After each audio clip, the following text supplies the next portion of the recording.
The rain fell in relentless sheets, turning the cracked sidewalks of downtown into a murky reflection of the city's indifference. Beneath the flickering neon sign of a boarded-up diner, a lone figure huddled in the shadows, his threadbare coat pulled tight against the biting wind. His name was Elias Carterer, at least. That was the name he'd given the streets. To the world, Elias was just another forgotten soul, another face lost in the sea of the homeless. His beard was unkempt, his boots worn through at the soles, and his eyes carried the weight of a man who had seen too much. But Elias Carter was not what he seemed. A black and white patrol car rolled slowly down the street, its headlights cutting through the gloom. Inside, officers Rick Dawson and Vince Holloway smirked as they scanned the sidewalks. They weren't looking for trouble, they were looking for an easy target. "Check out this bum," Dawson sneered, nudging Holloway as he spotted Elias. "Bet he's got warrants or some cheap hooch on him." Holloway chuckled, adjusting his cap. "Let's have some fun." The cruiser jerked to a halt beside Elias. The officers stepped out, their boots splashing in the rainwater as they approached. Dawson, a broad-shouldered man with a permanent scowl, kicked Elias's makeshift beta-flattened cardboard box. "Up, scum," Dawson barked. "City ordinance says no sleeping here." Elias slowly raised his head, his piercing blue eyes locking onto Dawson's with an unsettling calm. "I'm not causing any trouble, officer." Holloway, a wiry man with a cruel smirk, grabbed Elias's arm and yanked him to his feet. "You're trespassing. That's trouble enough." Elias didn't resist, but his voice was firm. "This is public property." Dawson's face twisted in anger. "You got a smart mouth for a bum." He shoved Elias against the brick wall, patting him down roughly. Holloway rifled through Elias's meager belongings, a tattered backpack with a half-eaten sandwich and a worn-out novel. "Look at this," he mocked, holding up the book. "Think you're some kind of scholar?" Elias remained silent, his jaw tight.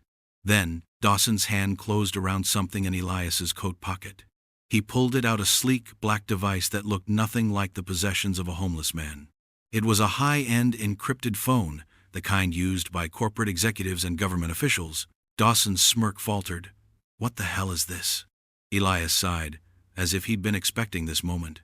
"I'd be careful with that." Holloway snatched the phone, examining it. Stolen, no doubt. He pressed the power button, but the screen remained dark. "Piece of junk." Elias's lips curled into a faint, knowing smile. "It's biometric. Only works for me." Dawson's patience snapped. He grabbed Elias by the collar. "You think you're clever? We're taking you in." Just as Dawson moved to cuff him, a deafening roar cut through the night. The officers spun around as a convoy of black SUVs screeched to a stop around them, their headlights blinding. Men in tactical gear poured out, weapons drawn. A commanding voice boomed over a megaphone. "Step away from him." Now. Dawson and Holloway froze, their bravado evaporating. The lead operative, a steely-eyed man with a military bearing, stepped forward. "You're detaining Mr. Elias Carter?" Holloway swallowed hard.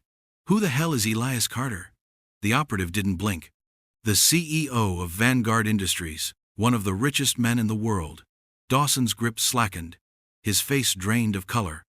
"That's impossible." Elias Carter, billionaire philanthropist and tech mogul, straightened his coat with quiet dignity. His voice was calm, but his eyes burned with quiet fury. "Gentlemen," he said, "you've just made a very expensive mistake." The officers exchanged horrified glances as the reality of their situation crashed down on them. And Elias? He was just getting started. The rain had stopped, but the air was thick with tension as the black SUVs surrounded the scene. Red and blue lights from the officers' cruiser flickered uselessly against the armored vehicles, their insignias marking them as private security elite, ex-military, the kind of men who didn't answer to local law enforcement.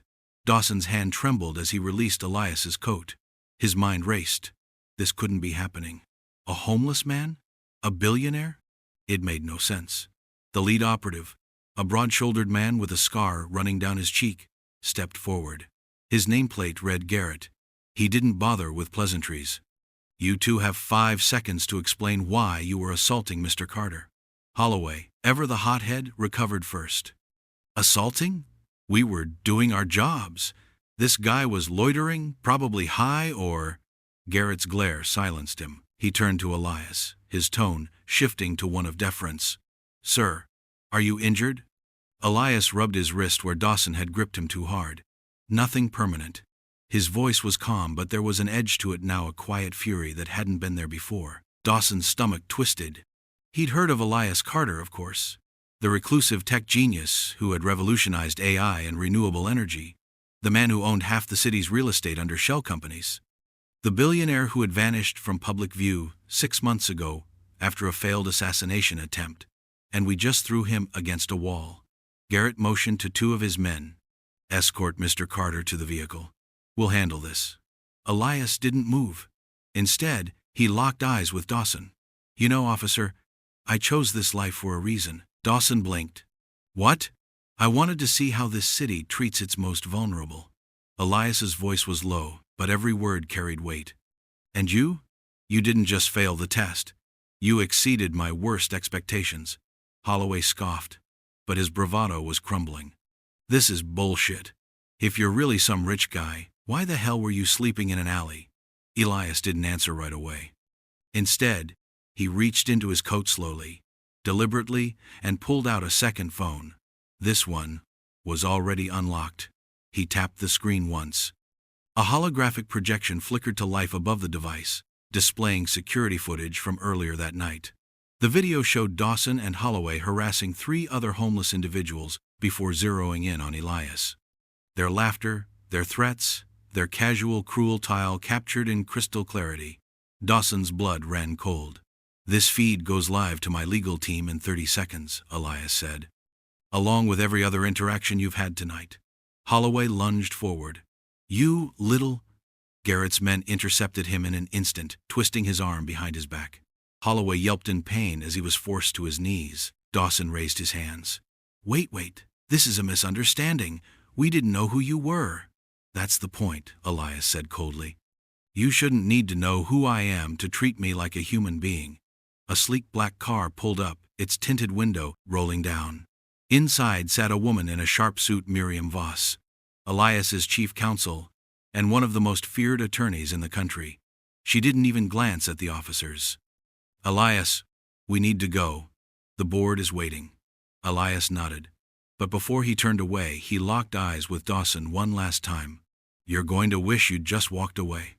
Then he stepped into the car, leaving the 2 officers standing in the rain, their futures crumbling before them. Inside the SUV, Elias exhaled, rolling his shoulders as if shedding the weight of the persona he'd worn for months. Miriam handed him a tablet. "The media blackout held," she said. "No leaks about your disappearance. But we can't keep this quiet. Any more, not after tonight." Elias scrolled through the files she'd pulled up: police misconduct reports, internal affairs logs, all tied to Dawson and Holloway. "They've been dirty for years," Miriam said, "but the department covered for them. Until now." Elias's jaw tightened. "Make sure they can't hide this time." Miriam smirked. "Oh, they won't. By morning, every news outlet in the country will have that footage. And the lawsuits? They'll bury the entire precinct." Elias leaned back, staring out the window as the city lights blurred past. Good. But this wasn't just about 2 corrupt cops. This was about every person they'd ever hurt. And Elias Carter was just getting started. Dawn broke over the city, its pale light creeping through the blinds of Elias Carter's penthouse. He stood by the floor-to-ceiling windows, freshly showered, his beard trimmed, his tailored suit a stark contrast to the ragged clothes he'd worn the night before. The transformation was complete. Elias, the homeless man, was gone. The billionaire had returned. Miriam Voss strode into the room, her tablet in hand. "It's done," she said. "The footage went viral 2 hours ago. Dawson and Holloway have been suspended pending investigation. And the mayor just announced a full audit of the police department's misconduct records." Elias didn't smile. He simply nodded. "And the others?" Miriam tapped her screen. "The 3 homeless individuals they harassed before you. We've already reached out. Medical care, housing, job placements, everything they need." "Good." Elias turned away from the window, his expression unreadable. "But this isn't just about them. It's about the system that let this happen." Miriam arched a brow. "You're not just stopping at 2 cops, are you?" Number. Elias picked up a remote and clicked a button. The wall screen flickered to life, displaying a live press conference. The police chief stood at a podium, his face drawn, reporters shouting questions about corruption and accountability. "They're scrambling," Miriam observed. "They should be." Elias's voice was ice. "Because I'm not just exposing them, I'm dismantling them." By noon, the city was in an uproar. News outlets blasted the footage of Dawson and Holloway's abuse. But that was only the beginning. Anonymous leaks courtesy of Elias's hackers flooded the internet. Internal emails, bribes, evidence of cover-up stretching back years. The scandal consumed the police department, then City Hall, then the entire political machine that had turned a blind eye. Dawson sat in his living room, staring at his phone in disbelief. His badge was gone. His reputation was ash. His wife had already called a lawyer not to defend him, but to file for divorce. Holloway fared no better. His past arrests were being reopened. His friends in the department had vanished. And the worst part? The homeless man he'd mocked was now the one holding all the power. 1 week later, Elias stood on a different stage this time, in front of a crowd of reporters, activists, and city officials. He wore no suit today, just a simple black sweater. The message was clear. He hadn't forgotten where he'd been. "Homelessness isn't a crime," he said, his voice carrying across the silent room. "But corruption is, neglect is. And today, that ends." He announced the launch of the Carter Initiative, a $1 billion fund dedicated to eradicating homelessness, retraining police, and rebuilding the city's broken infrastructure. It wasn't charity, it was justice. As the applause roared around him, Elias's gaze flickered to the back of the room. Dawson and Holloway stood there, hollow-eyed, watching their world burn. He didn't gloat. He didn't smirk. He simply turned away. They were nothing to him now. Epilogue: 3 months later, the first of the new affordable housing complexes opened its doors. Formerly homeless families moved in, their disbelief turning to tears as they saw their new homes not shelters, not temporary fixes, but real apartments with working kitchens and clean beds. Dawson and Holloway? They'd been indicted on multiple counts of misconduct, assault, and obstruction of justice. Their careers were over, their freedom hung by a thread. And Elias? He sat in a small cafe sipping coffee, unnoticed.